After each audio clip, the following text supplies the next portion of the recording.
미국의 영성신학자 레너드 스윗 교수님께서요, 조금 자극적인 단어를 사용해서 예수님을 따르는 제자들을 이렇게 정의하시는데, 제자는 예수님께 미친 사람들, crazy라는 표현을 써서 말씀하십니다.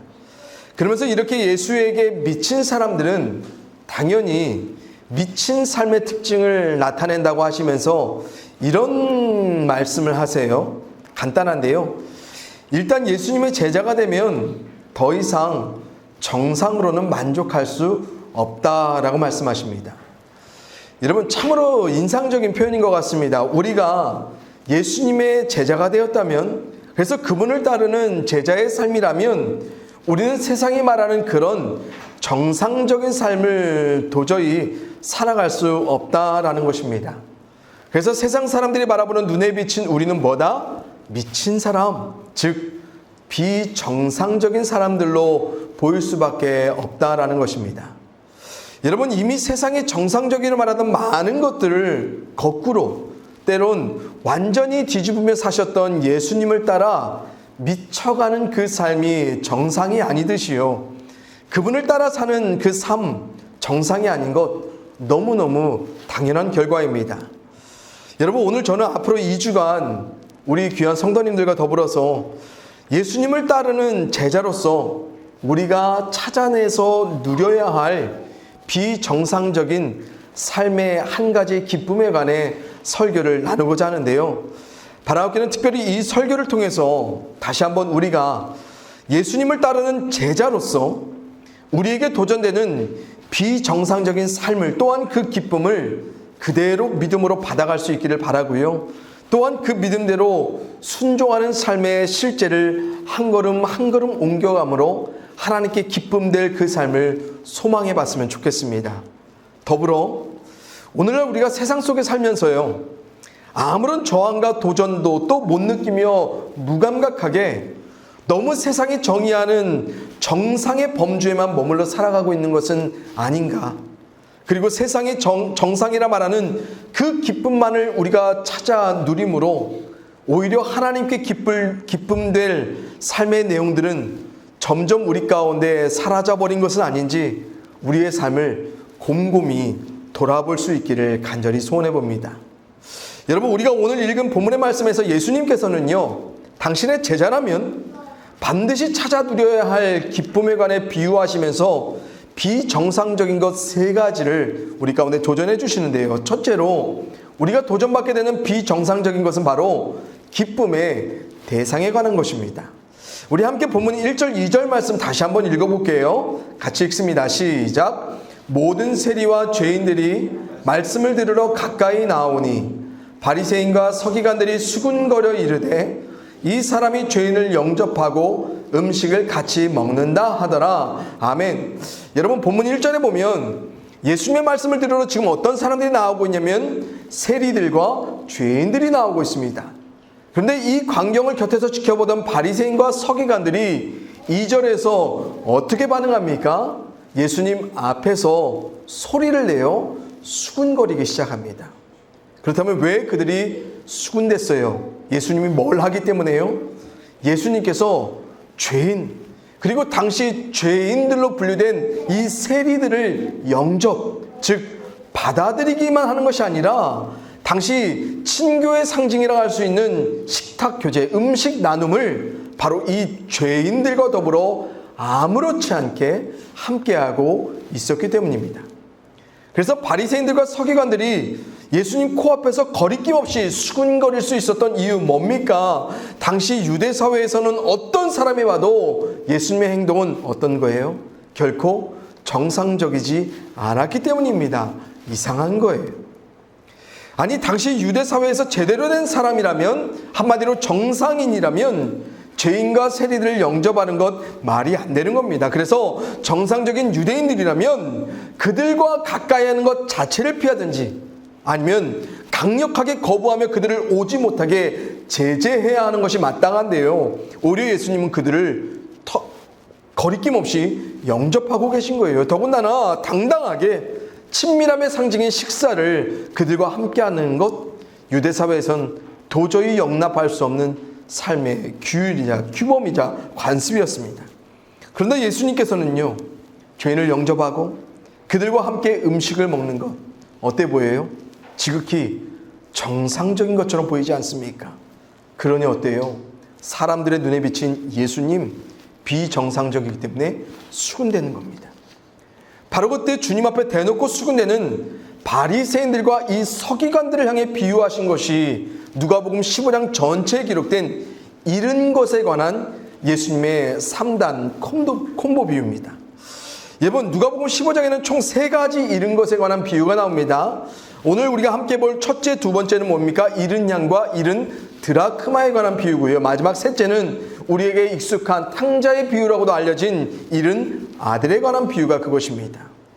여러분, 오늘 비유로만 본다면 예수님이 지금 영접하여 식사를 나누는 이 죄인들과 세리들은 지금 예수님께 어떤 존재입니까? 잃은 양, 잃은 드라크마, 그리고 잃은 아들들과 같은 존재입니다.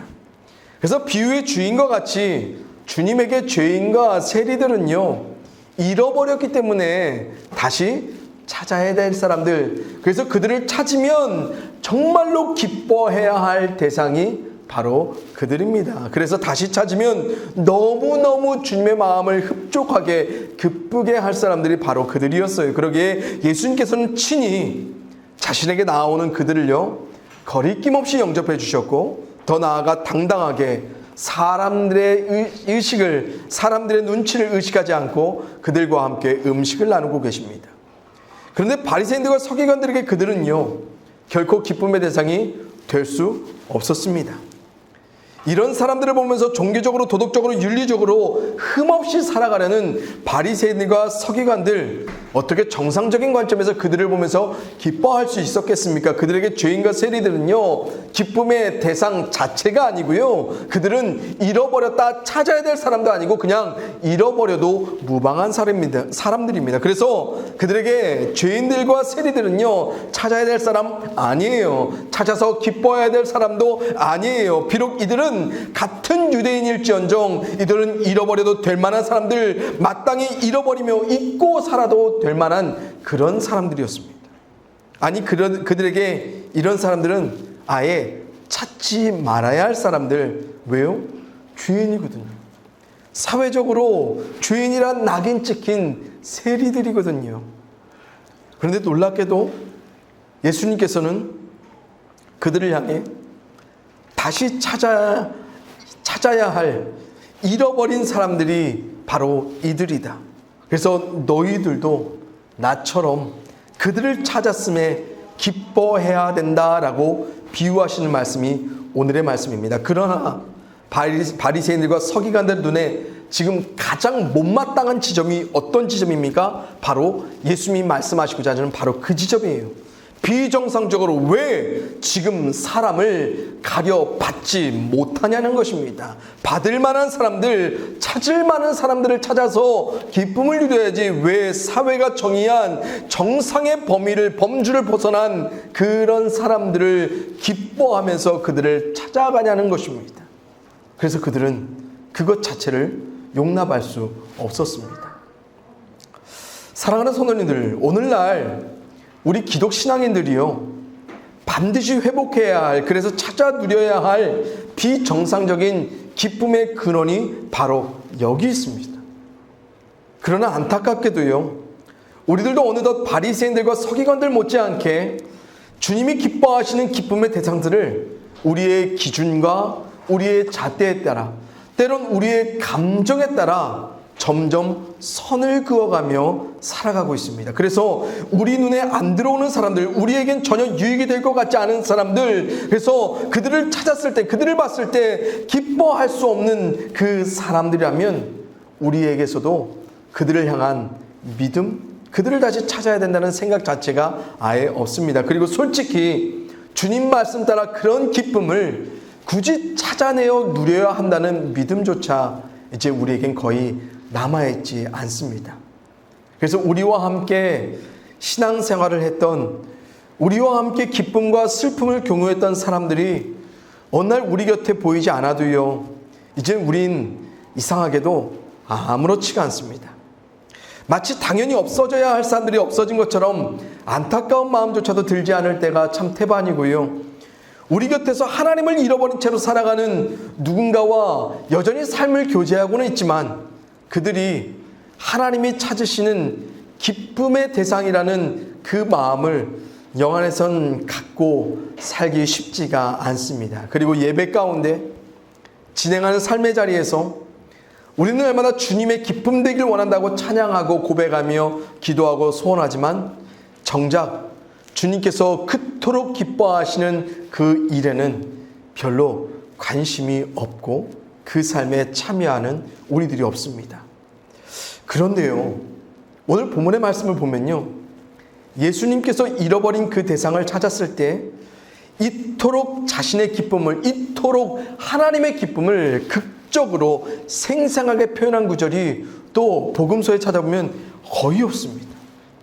여러분, 오늘 본문 5절 6절에 보세요. 잃은 양을 찾은 주인이 얼마나 기뻐하는가 한번 보시기 바랍니다. 5절 6절 제가 읽어드립니다. 또 찾아낸 즉 즐거워 어깨에 메고 집에 와서 그 벗과 이웃을 불러 모으고 말하되 나와 함께 즐기자. 나의 잃은 양을 찾아내었노라 하리라. 여러분 보세요. 주인이 잃은 양을 다시 찾으니까 어떻게 해요? 어깨에 메고 덩실덩실 즐겁게 집으로 돌아옵니다. 여러분, 이것부터 비정상 아닙니까? 무슨 사람도 아니고요. 양을 찾았는데 어깨에 메고 와요. 그렇죠? 목자인 주인의 음성을 따르지 않고 제 발로 딴 길로 기어나간 그 양을 뭐가 이쁘다고 어깨에 짊어지고 집까지 돌아옵니까? 여러분, 사람도 아니고 짐승이잖아요. 그렇다면 찾았을 때 고함을 질러가면서 다시 못 도망가게 아예 목줄을 메어서 꽁꽁 감아가지고 채찍을 들어 훈육하면서 잘못된 길로 가지 않도록 위협을 가해서 다시는 주인의 말에 순종하는 일이, 순종하지 못하는 일이 없도록 그렇게 만들어야 되는 것, 그게 정상 아닙니까? 사람도 아니고 말로써 잘 교감할 수 없는 짐승을 대하는 것이라면 지극히 정상적인 것이 오히려 이거 아니겠습니까? 그런데 보세요. 비정상적으로 주인은요, 기쁨으로 이 잃은 양을 어깨에 메고 덩실거리며 집에 찾아옵니다. 그리고 집에 와서는 더 가관인데 어떡합니까? 친구와 이웃들을 불러놓으면서 즐거워하며 잃은 양을 찾았다고 뭘 해요? 잔치를 벌여요. 아마 잔치에 초대된 친구와 이웃들, 주인의 이런 비정상적인 기쁨에 아주 황당해할 겁니다. 왜요? 잃은 양 한 마리를 찾았다고 잔치하는 사람 어디 있습니까? 그런데 이 주인은 하는 거예요. 왜요? 잔치를 하는데 드는 돈보다 다시 찾은 잃은 양에 대한 기쁨이 훨씬 더 크기 때문에 하는 거예요. 저 같으면 잃은 양 다시 찾았다면 어차피 잃었다가 다시 찾은 거니까 없는 셈 치고 괘씸해서 이 잃은 양을 돌이켜서 잔치를 벌였을 것 같아요. 그래야 잃은 것 다시 찾으러 갔던 그 수고의 마음이라도 내 마음을 좀 기분 상했던 내 마음을 만회시킬 수 있었을 것 같아요. 그러나 주인은 절대로 그러지 않아요. 잃은 양을 향해서 자신이 수고했어요. 잃은 양을 데리고 오는 수고까지 자기가 드렸어요. 그런데 또 돈을 들여 잔치까지 드려요. 돈이 얼마나 들든지 상관없어요. 누가 어떻게 보며 어떻게 판단하는지 아무 상관없습니다. 왜요? 나는 반드시 찾아야 할 것을 찾았고 그 주체할 수 없는 기쁨 때문에 잔치를 벌이는 것이기 때문에 그렇습니다. 잃은 양의 주인은 단지 자신의 기쁨을 표현할 수 있는 최고의 것을 하는 것 뿐입니다. 여러분 잘 보세요. 지금 주인이 벌인 잔치는요, 잃은 양의 희생으로 치러지지 않고요, 오히려 주인의 소유가 희생당함으로 치러지고 있다는 사실에 우리가 주목해 볼 필요가 있습니다. 여러분, 이게 바로 하나님의 마음이자 우리를 위해 대속하여 주신 예수님의 그 마음이었어요. 그래서 이 장면을 묵상하는데 이전과는 달리 제 마음이 좀 뭉클해지더라고요. 하나님께서 매일같이 불순종하며 잃어버린 그 삶을 살아가는 우리들을 위해 당신의 하나뿐인 아들을 희생하심으로 우리를 영원히 기뻐하고 계시는구나. 언제나 하나님을 잃어버렸던 것은 바로 우리의 잘못이고 하나님의 실수는, 하나님의 잘못은 전혀 없는데 그럼에도 불구하고 하나님께서는 우리를 다시 찾아 기뻐하시기 위해 당신의 유일한 소유, 아니 소유라고도 말할 수 없는 너무나 값진 당신의 독생자 예수 그리스도를 영원한 우리의 대속물로 십자가에 못 박으심으로 우리를 다시 찾는 그 기쁨을 누리고 계시구나 라는 묵상이 들었습니다. 여러분, 그렇기 때문에 우리가 더욱 주목해야 할 비정상적인 것 두 번째가 무엇이냐면 바로 이 주인이 잃은 것을 바라보는 그 가치에 관한 것입니다. 여러분, 아까도 말씀드렸습니다. 바리새인들과 서기관들은요, 죄인들과 서기관들을 다시 찾아야 할 가치가 없는 사람들, 그래서 찾을 필요가 없는 사람들이라고 생각했습니다. 그러나 주님께 그들은 반드시 찾아내야 할 너무나 값진 가치의 사람들이었습니다. 그래서 그들에 대한 가치를 하나님께서 어떻게 느끼시는지 7절에서 예수님이 이렇게 대변하십니다. 죄인 한 사람이 회개하면 얼마나 기쁘다고 말씀하세요. 의인 99명이, 다시 말해 회개할 필요가 없는 99명의 의인이 있는 것보다 죄인 한 사람을 하나님이 훨씬 더 기뻐하신다고 말씀하십니다. 여러분, 쉽게 말하면요, 전교인 100명 중에 회개할 것 없는 너무너무 신실한 믿음의 사람 99명이 있어도 믿음을 저버리고 떠나갔던 그 사람 다시 돌아오면 비정상적으로, 비상식적으로 하나님은 훨씬 더 기뻐하신다는 것입니다. 여러분, 지금 주님께 잃은 양 한 마리, 죄인 한 사람의 가치는 어떤 가치라고 말씀하시는 거예요? 남은 99마리 양보다 더 큰 가치를 가지고 있다는 것이 바로 이 잃은 양 한 마리입니까? 아니에요. 여러분, 비유를 잘 보세요. 본문 4절에서 잃은 양을 찾기 위해 주인이 어떻게 행동합니까? 99마리를 들에 내버려두고 그 잃은 것을 찾으러 간다고 말해줍니다. 다른 사람에게 남은 양들 잘 부탁하고 갔습니까? 그거 아닙니다. 허겁지겁 남은 양을 내버려두고 잃은 양 한 마리를 찾으러 갑니다. 그렇게 99마리의 양들을 내버려두고 가면 남은 양들마저 뭐 할 수 있어요? 잃어버릴 가능성이 있죠. 그러나 주인은 비정상적으로 어떻게 해요? 다 내버려두고 이 한 마리를 찾으러 가는 거예요.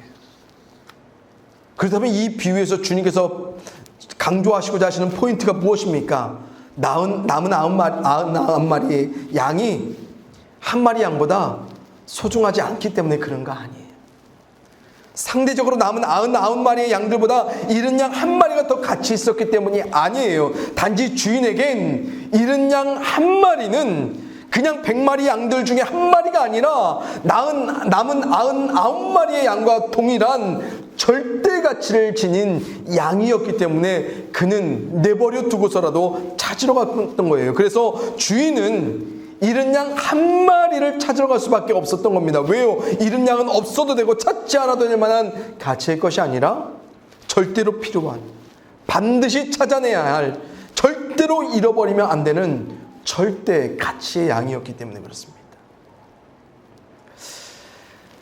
성도님들, 오늘날 우리 현대교회가요, 놓쳐버린, 잃어버린 가장 큰 기쁨이 무엇인지 아십니까? 바로 이렇게 잃어버린 영혼을 다시 찾음으로 누리는 기쁨입니다. 왜 우리가 이 기쁨에 관해 전혀 관심이 없냐 하면 잃어버린 영혼에 대한 다시 찾아야 할 그 가치를, 그 필요를 느끼지 못하기 때문에 그렇습니다.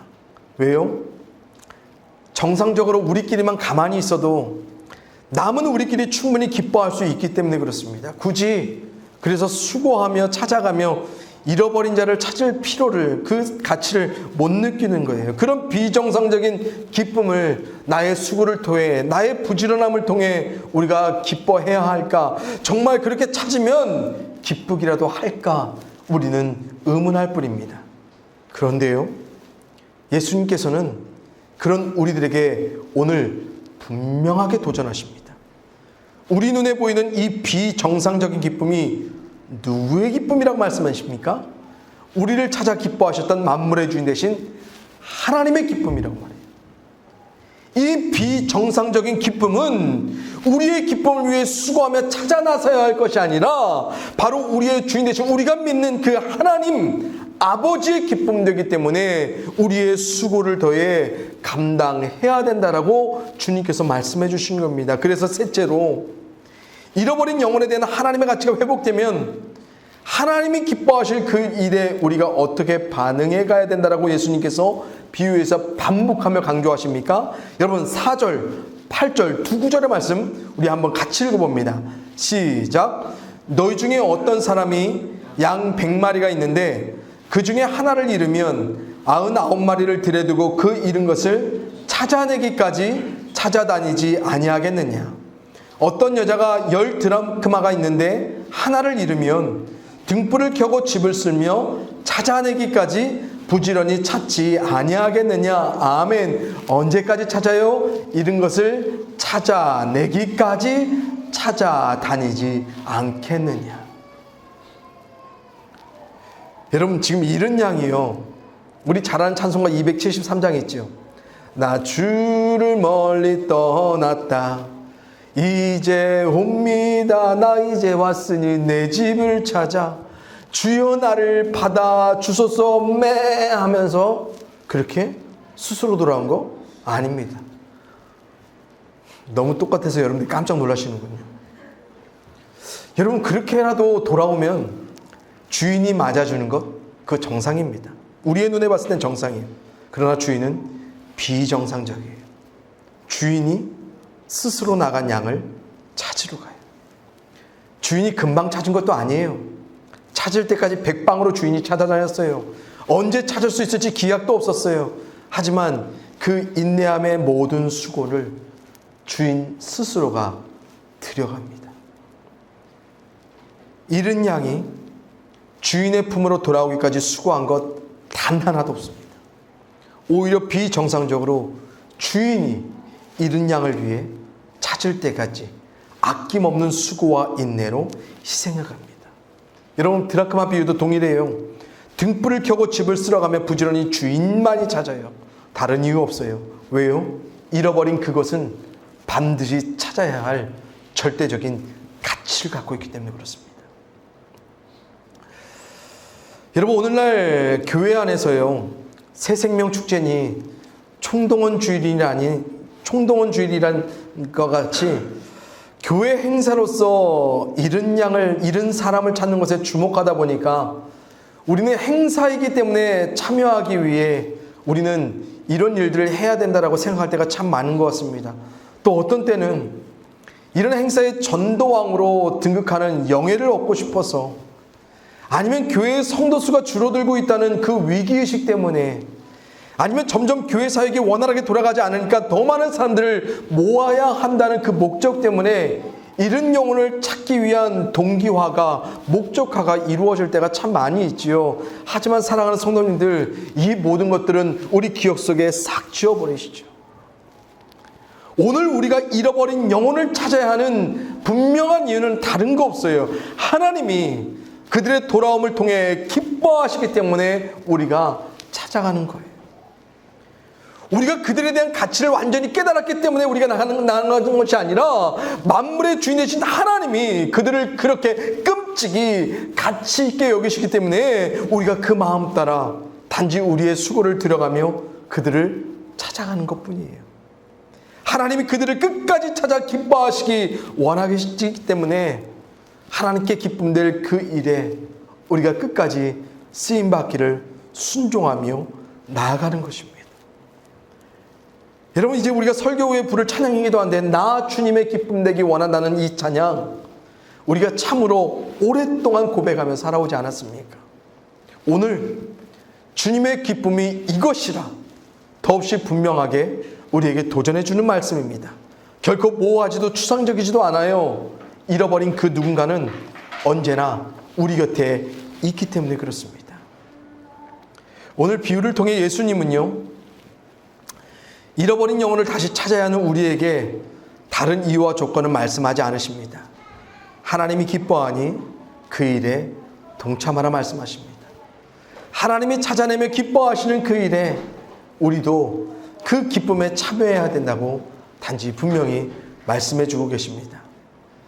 예수님이 죄인과 세리를 영접하며 그들과 식탁의 교제를 나누며 사회가 정상이라 말하는 사람들의 수군거림을 기꺼이 참아가며 용납해가며 비정상적인 기쁨을 위해 거리낌 없이 당당히 그 삶을 살아내 보이신 것처럼 우리들도 그 삶을 겸손히 자원함으로 따라 나설 수 있는 그런 미친 믿음, 그런 비정상적인 기쁨을 향한 우리의 믿음을 다시 한번 새겨갈 수 있기를 소원합니다. 여러분, 교회에 돌아오게 하는 게 목적이 아닙니다. 하나님께 돌아오게 하는 게 목적입니다. 교회를 위해 잃어버린 자들을 찾아야 되는 거 아닙니다. 하나님이 그들을 찾아 기뻐하시기에 교회인 우리가 찾아 나서는 것입니다. 바라옵기는 다시 한번 우리 질그릇 공동체가요, 예수님의 이런 마음을, 하나님의 이런 마음을 담고 닮아갈 수 있기를 소원하고, 그래서 하나님이 기뻐하시는 그 일, 이 분명한 일에 쓰임받는 정말로 주님의 참된 제자가 되는 것을 세상 어떤 것보다 가치 있게 여겨갈 수 있는 그 믿음의 눈이, 그 변화가 우리 가운데 이루어질 수 있기를 이 시간 주님의 이름으로 간절히 축원을 드립니다. 세상 어떤 것보다 하나님을 잃어버린, 스스로 하나님을 잃어버리고자 등지고 나아갔던 그들을 다시 찾는 것을 그토록 기뻐하시는 하나님 되심에 우리가 오늘도 너무너무 감사를 드립니다. 하나님이 우리를 다시 찾아주셨기에, 우리를 다시 찾고자 하는 하나님의 그 기뻐하시는 가치가 있었기에 오늘도 우리가 다시 나올 수 있게 되었음을 이 시간 고백을 드립니다. 하지만 하나님, 이 세상이 바라봤을 땐 그런 하나님이 너무 비정상적으로 보입니다. 때론 우리 하나님의 사람들조차도 하나님께인 기쁨되는 그것이 비정상적으로 보여 우리 스스로가 하나님의 뜻 가운데 하나님의 기쁨되는 것에 동참하지 않을 때가 있습니다. 하나님, 오늘 우리가 다시 한번 하나님의 기쁨되는 그 분명한 일을, 그 사역을 믿음의 눈으로 바라봅니다. 하나님, 잃어버린 그 누군가가 하나님께 기쁨되기에 우리가 찾아 나설 수 있도록 도와주옵시고, 아버지 하나님, 잃어버린 그들을 우리가 찾을 수 없을지라도 그 삶의 과정을 기뻐하시는 하나님 되시오매 우리가 그 삶을 묵묵히 믿음 안에 살아낼 수 있도록 도와주시옵소서.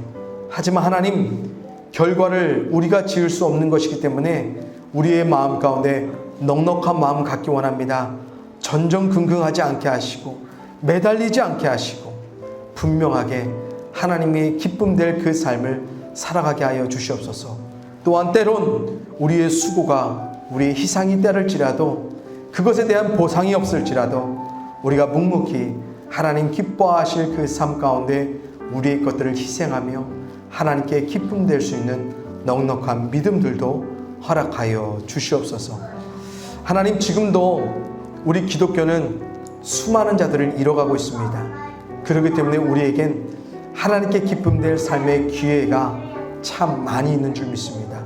우리를 통해서 하나님 기뻐하시고 우리 가운데 널려진 그 기회 안에 우리가 참여할 수 있도록 도와주시옵소서. 하나님, 우리 한 사람 한 사람들 가운데 또 하나님께서 기억하게 하시는 사람들이 있습니까? 그럼 그런 자들을 위하여서 우리가 다시 한번 믿음으로 한 걸음 찾아 나설 수 있도록 용기를, 힘을 하나님 더하여 주시옵소서.